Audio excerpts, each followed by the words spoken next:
So good afternoon, and I'd like to welcome you folks to join us today on the call center data equation, which is such a huge part of the contact center and customer experience component. So first of all, my name is Chad McDaniel. I'm the president and founder of Execs in the Know. We run a very large corporate community in multi-channel customer care, benchmarking, networking, and connecting leaders with leaders, brand-to-brand mentorship.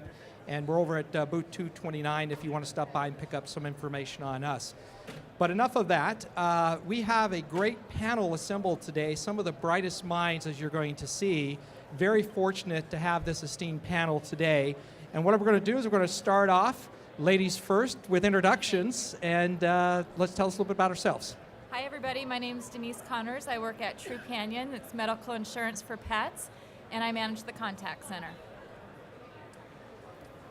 Hi, I'm Bob Furness, and I am the director of the Service Cloud practice for Blue Wolf. We are a consultant company that helps companies who want to be customer obsessed to do that through the use of Salesforce, primarily Service Cloud. So if you're looking at Service Cloud, we can typically help companies with that implementation. And speaking twice tomorrow, once about going social in the call center. So if you're considering that, if you have somebody's talked about it a little bit, you're interested in it, and then speaking tomorrow afternoon around channels. Make sure to come out and see you. Thank you, Bob. Hi, I'm Robert Killery, Chief Customer Officer for 3C Logic, and we're a cloud-based contact center solution with a very open architecture and integration focus, shaping our technology around your business needs and strategies. Hi, I'm Danny Fleischer. I'm the Executive Director of Patient Services for the University of Miami Health System, and we help patients make appointments with our 1,000 physicians. I'm Greg Peterson, AICPA, American Institute of CPAs. We are a membership organization, and we serve our members about 400,000 strong. My particular role is Senior Manager of Service Experience, and I oversee our training department, our quality assurance department, and our analytics team. Well, wonderful, and we do have a very diversified panel here, so I think we're in great hands, and thank you again for your time. I'm going to open up, let's get started. For those that may be newer to the industry or longtime practitioners, who wants to take a crack at defining what is big data?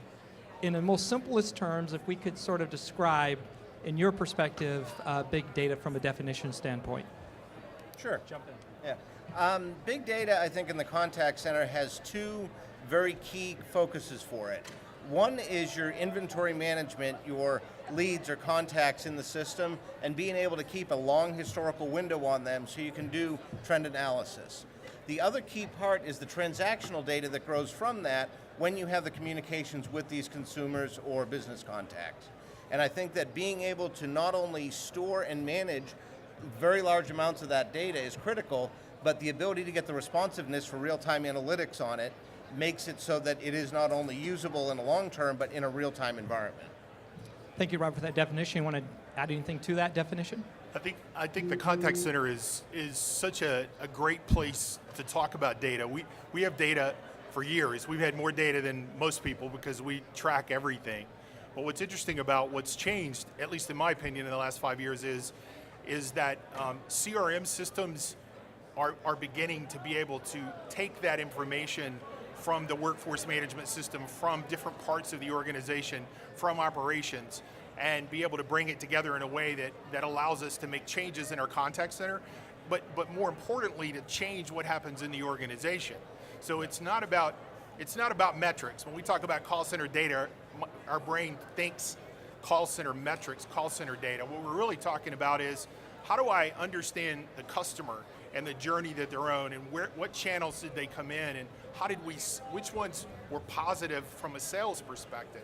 What happens to the customer is what we own, so what we need to be able to manage from a data standpoint. Very good. Now, Denise, you manage some contact centers, correct? Yes.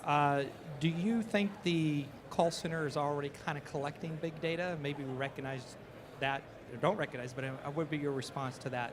I would say a typical contact center today isn't really acing the big data collection. To some of your comments, I think traditionally we focus on agent performance, the calls and the channels and the communications that come into our unit, but really we're not thinking about how that marries up to the bigger picture, the web traffic, the transactional, the everything that the company wants to know to make business decisions. I think that's really where the value of big data is, the enterprise view. Thank you. And Daniel, you healthcare. Tell us a little bit from the healthcare perspective and the data equation. Sure, so we obviously collect lots of data on our contact center performance, but what's more important for us as a health system is how our patients are accessing our system. So we look at things like our capacity and availability for our physicians, and how timely can our patients make their appointments, and collecting a lot of information on the front end on what their expectations are, and if we can meet those expectations. Greg, did you want to add anything? Sure. At one of our sessions this afternoon, I heard that even an average contact center has 23 points of contact with our customers. Data coming from 23 different types of sources: email, phone, social media, chat. All that variety of data has to be digested some way by the average contact center. In our contact center, our emphasis on what are our members saying, what are they thinking, how do they feel. So it's really analyzing the unstructured data. We have plenty of metrics. We're an organization of CPAs, so we have every metric that you could imagine. But our key point is, what are our members feeling and thinking and wanting? Beautiful. And anyone in the audience, we have a great panel. If anything comes up, you want to add a question or clarification, please do so. We'd love to get that participation. So moving off sort of definition in the contact center, are we being a source of that collection of big data? Let's talk about operational efficiency, cost streamlining. How is the contact center data used to reduce corporate operating cost from your perspective or within your own organization? Robert, you want to? Yeah, definitely. I think one of the big things that we can do, you've got to have a large enough volume of data to be statistically significant. And once you do, you can start to profile your consumers and their communication preferences. Obviously, you can do simple things like watching what time zones you're in and what the normal activities are at that time during the day. But if you can get down to a deeper level with the information, develop some best time to call or best time to contact metrics on it, so that you can only not bother the consumers when they're not looking to be contacted, but contact them when they do want to be contacted. So I think the utilization of that big data can be used, develop some profiles to improve that communication. Any other, Greg? Even in a small contact center, we don't have to spend tens and hundreds of thousands of dollars. If we asked our agents on the front line, what are members talking about? What are the issues? We can simply analyze that and address the issues and get a good analysis of what the concerns are. Yeah, I think in many ways the contact center is the voice of your customer. In our case, it's the voice of our patients. It helps our system think about what do our patients want, where should we invest, and we can save money there, and we can also invest in the right things, not things that from an academic medical center we think are really cool and make sense, but things that our patients want and things that will impact our community. I think the way that something else that's very important is to go into the organization, ask them what kind of information do they wish they could get from the contact center. So what's happening in the contact center that you wish you had more knowledge about? Because we're probably, like I saw something recently, 48% of companies said they were collecting data and then they weren't doing anything with it. So that happens. We have all of this information. So if I go to marketing and I say, so what do you wish you knew about the customer that you don't know today? We may very well already know that information, or as you said, it can be as simple as asking, but it's taking a different seat at the table from an operations standpoint to say, hey, I know the customer. And whether I'm talking to the warehouse or whether I'm talking to production or whether I'm talking to the software guys, I can help you understand the customer better. And to me, that's the game changer for us in the contact center. Bob, did you say 48% companies? Could you repeat that stat again? 48% of the companies in that survey said that they collect data that they never do anything with. Amazing. So whatever they're collecting, I didn't get into didn't show the details, but those kind of statistics are frightening, that we have all of this information, but we're not doing anything with it. Okay, so what can we do with it? And the best thing is to ask throughout the organization, what do you need? What do you want? Good point. Robert, you work with a lot of clients. Any perspective on the... I'm sorry, Seth. Yeah, definitely. I think that part of what we're looking at is that underutilized data and soliciting from the rest of the organization what they would like to know from it. I think also a very key point that he was mentioning was there's a lot of data we can collect, but we can't do it systemically. It has to be through the human interaction of the agents. Make sure that they're asking the open-ended questions of the consumers. Are we doing what you need? What is it that we could be doing for you that we're not right now? And then turn that into a systemic collection so that it can be actionable. I mean, the best information in the world, if you can't take action from it, doesn't have the value that it should. We're going to move on, and thank you for that. Denise, I'm going to point the question towards you, customer satisfaction. I know customer success is huge for you in your contact center group. Denise, can you tell us a unique way that you, either in your contact center, that you use data to improve customer success? Sure. In addition to customer sat, definitely growing revenue, increasing customer retention through data. We have a business intelligence group that has all of the data warehouse from back office transactions as well as our contact center data now. And we have predictive analysis on when a customer might want to cancel because they've been inactive with us for a while and haven't had engagement.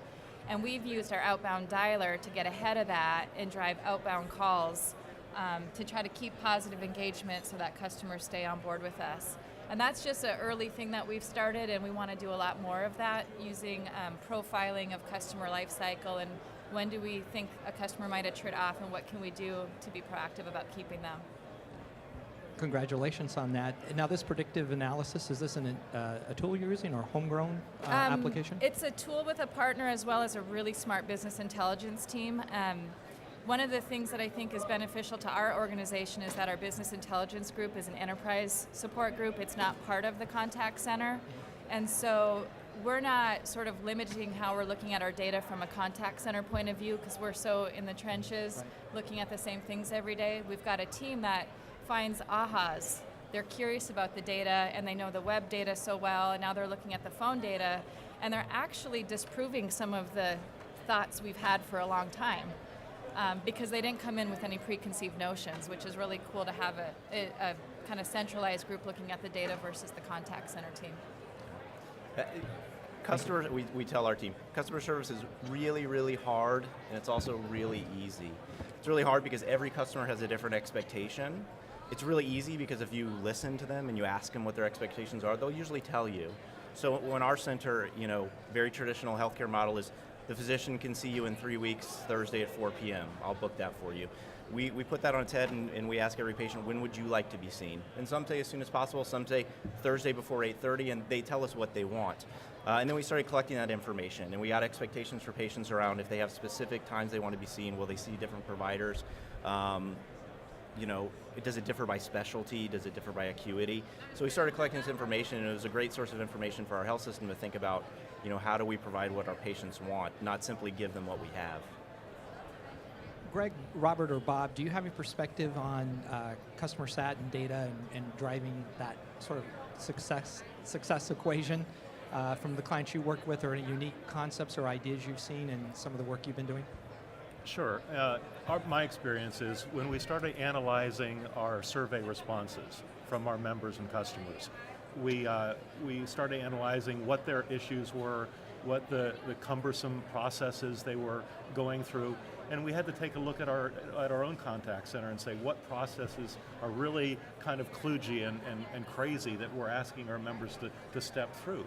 And once we analyzed that, corrected those, we saw a direct correlation to our customer sat survey. It went up dramatically. Yep. Yeah. Along those same lines, a couple of things I've seen in the past are systems optimizations from the call center agent level, where they're actually measuring down to the millisecond each of the steps and interactions the agent is taking as they're dealing with the consumer to see where they're running into system delays or limitations, that the communication with the customer is getting ahead of what the systems can handle. So getting a lot of very finite data for that, for the analysis and optimizing the human factors portion of your system to make sure it can keep up with the communication with the customer. We do a lot of work with companies around their customer relationships and their customer relationship management software. So when we look at data with them, I'm working with a client right now in Wisconsin, and their problem is they have pockets of data around their organization, but they weren't looking at the entire experience. And so much like what you just talked about, where we've been able to help them with data is that they are able to now see that this particular kind of phone call for this particular kind of reason, the solution is X. That solution most of the time is one thing. And so being able to track back to the reason for the call, the solution to the call, and then how much time did it take us to get there? And then to tie that back to the knowledge. If I've got a knowledge base that's set up, what kind of solution did I find in the knowledge base? Was I able to find it in the knowledge base and then be able to take that data and push it back into the knowledge base when there are voids in it? So we're looking for that consistency or that consistent experience, no matter whether you came in from self-service, from seeing knowledge in self-service, or whether you came in through phone or email or any of the other channels that we talked about. And I would encourage our audience, we're covering a lot of topics very quick here, a lot of excellent expertise. So after the panel, feel free to reach out to any of the panelists here and get further clarification to your needs. Let's move on. The agent equation. It's obviously a huge piece, that area. And I'll throw it out to whoever wants to jump in. How do you incent agents, or seen agents being incented in a creative way, let's say, to input correct and valuable data into the contact relationship or CRM system? If the agent can connect the dots and understand why we want good data, why they need to activate the right interaction or click on the right drop-down menu to select what the member or customer was saying, if they understand the whys and the wherefores of what we're using the data for, that helps extremely well. So you're you're incenting the agents and any of that type, or have you looked at that or doing that, or is that, I want to clarify. A simple, our database, our CRM, a great drop-down menu so our agents can quickly select the type of action or the type of response that is needed and interact with the member.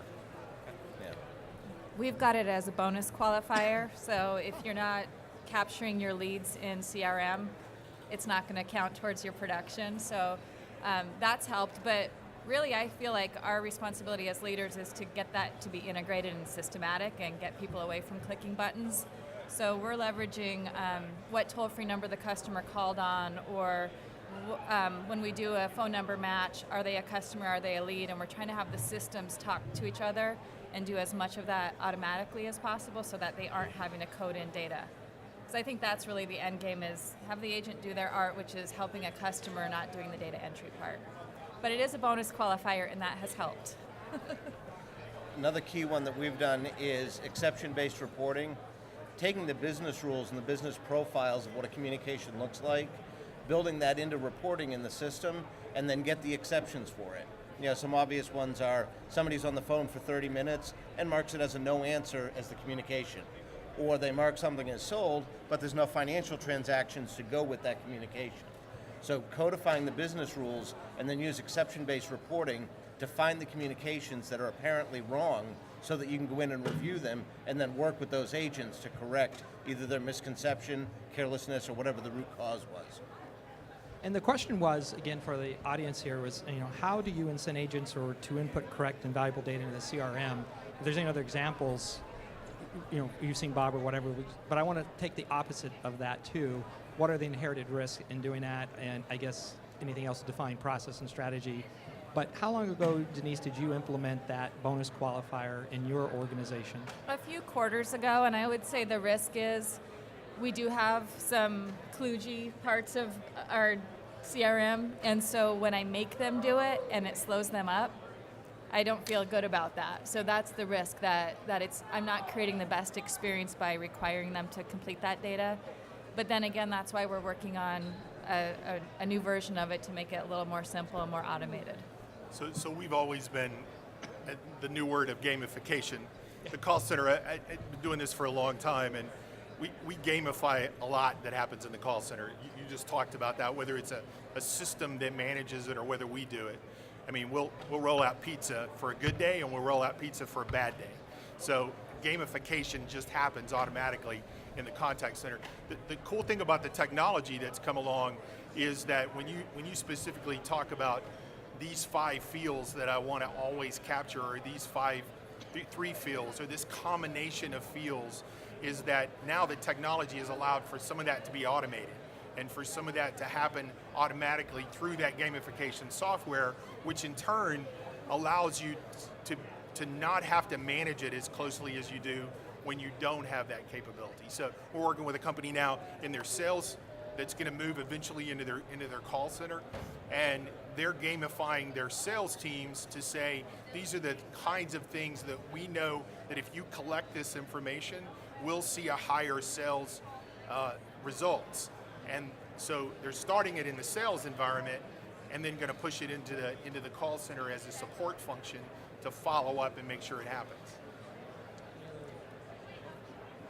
So one of the risks, obviously, with data, because we all love big data, we want it bigger and bigger and bigger, but you can certainly oversaturate, and for your agent's perspective, there can just be too much. So I spend as much of my time kind of fending off our executives on things that are pertinent to collect and things that are not pertinent to collect, and getting a lot of agent feedback on what they feel is relevant to our patients and our callers, and what really isn't relevant. So getting information that's actionable is important, and not oversaturating them. Just the things that you ask them to collect are really important for your business. How do you deflect it? What question, am I allowed to ask questions? How do you deflect it? How do you deflect it? What kind of questions do you ask to deflect that? Because you're right, that's always an issue. The executive wants, well, we can measure it, so let's measure it. Yeah, I usually ask them, what are you going to do with it? What are we going to do with it? And if they give me a really solid answer for what they're going to change about their business, you agree to collect do it? Let's do it. You know? Many of the times it's just a very interesting theoretic question that's not going to help us in any way. We're going to move to the last category. We've covered a number of categories around data. We talked about definitions, we talked about customer sat, we talked about operational financial efficiency, we talked about agent incentives. Now let's talk technology. And when you think of the data capturing element of this, or getting the right sort of pieces to that, what are the technologies that you need to consider or think about, the call center technologies to do this? So anyone wants to jump in on that your observations? Interestingly enough, being a nonprofit organization, we haven't looked at spending a lot of money on new technology. We've tried a couple different pieces of software. They've been successful to some extent, but because of where we wanted to spend our money and how we wanted to spend our money for our members, we hired some very smart people, like somebody said, hired some very smart people to actually just dig in and read. When middle management doesn't read what customers are saying, we don't have a clue. We can throw as many metrics and numbers and graphs and charts as we want, but we really have to understand what people are saying. And that's how we've been successful. I couldn't agree more. I think technology that will help is having your call system linked up automatically and integrated with your CRM. I think you need a CRM. And then I think you need to move that data into your data warehouse. Because contact center reporting tools are so robust, we tend to think sometimes we've got it all. But I'd say take that next step and get it in your data warehouse so that your business intelligence team can tell the whole story. And then, I don't have this yet, but speech analytics I think is the next thing for us to capture demographic data. How often do they mention they have kids? Can you tell the gender of the customer? Things that will help us market better in the future and our customers better. Good luck on that journey. I sort of have 2 answers. One is, she just talked about integration. We walk into a call center that has 9 different applications open, and I've got an agent that's answering a phone call, and they're expected to somehow make that a seamless conversation. So having the ability to integrate some of those into the CRM and being able to go out and pull data, that's changed. That ability to go out and grab data is not as hard as it used to be with the middleware exists from a technology aspect. And then secondarily, I don't think we've talked about it, and I'm talking about it tomorrow, but the social aspect of the technology that now exists around being able to track the trends that occur in social. When you are the kind of organization, social doesn't fit some companies. There are some companies that no one's talking about, but there are some companies, especially companies that tend to be more connected to the internet, who tend to be more consumer focused, that they are talking about. And that technology has gotten really robust in its ability to listen to a lot and synthesize it down into a little so that you can do something with it. Very good. Last thing, for the purpose of the auto recording, We're going to go with you, Bob, all the way over. Again, state who you are, how we get a hold of you, your website, your company, and then this is sometimes feels a little overwhelming. Give us one piece of advice, one words of wisdom, something to take back that we can walk away that you would recommend when it comes to data. Well, I'm excited about being the first one that you sprung that question on. So my name is Bob Furness, and I am the director of the Service Cloud practice for Blue Wolf. And you can go to bluewolf.com. In fact, we've set up a special, if you go to bluewolf.com/ICMI, we actually have a landing page, and all of the information that we have around contact centers is in that one landing page. I'm at Bob Furness at Twitter. If you haven't seen my tweets, I'm heavily involved in social. So glad for you to tweet me, ask me if you've got a question. The one thing that I would say is the one thing is you've got to build data and technology. What you do from a technology aspect has got to make the life of the agent easier. It can't make it harder. It's got to have a path, because that's who's going to talk to the customer. So if I can find a way to make that technology work, or that CRM or that data provide better information to the agent, then I have a better chance of that experience on the phone and email, wherever it is, being better. Perfect. Okay, quickly through. Thank you, Bob. Hi, Denise Connors with Trupanion, North America's fastest growing pet insurance company. We offer medical insurance for cats and dogs. Don't go to our website, call us. We have an awesome contact center, 800-569-7913. And my advice would be, when you're looking at your data and the business value you offer back to the organization, pretend you're not in the contact center, pretend you're the CEO, and think about what you'd want to know from that point of view, because I think it will really broaden what you ask back from your reporting and your business intelligence teams. Great advice. Robert Killery, Chief Customer Officer for 3C Logic. Can be reached through our website, www.3clogic.com. And I think the key thing that we should be remembering is the primary focus at the end of the day is the customer. And everything we should be doing, whether it's the agents, the analytics, our business processes, it all comes down to those customers we're serving, understanding their needs and making sure we are exceeding their expectations on those needs. Danny Fleischer, University of Miami Health System, uhealthsystem.com. 305-243-4000. Hopefully none of you need our critical care, but if you do, call us. So I'd say what's really important is driving a culture of data and process improvement as part of that data, and getting your team members involved in that. We have a huge business intelligence team because all 300 of my staff members are involved in business intelligence, and they're a great wealth of knowledge and information. So just drive it through your culture. Greg Peterson, AICPA, American Institute of CPAs. The one takeaway I'm thinking of, but reiterate what you just said, keep our agents engaged, keep them enthused about what they're doing. They can provide us a whole lot of information and data that we can analyze. Well, that concludes our panel on data, and I want to really thank this esteemed panel. They did a great job, great leadership up here. Thank you so much. It was great to have you. Thank you. Thanks.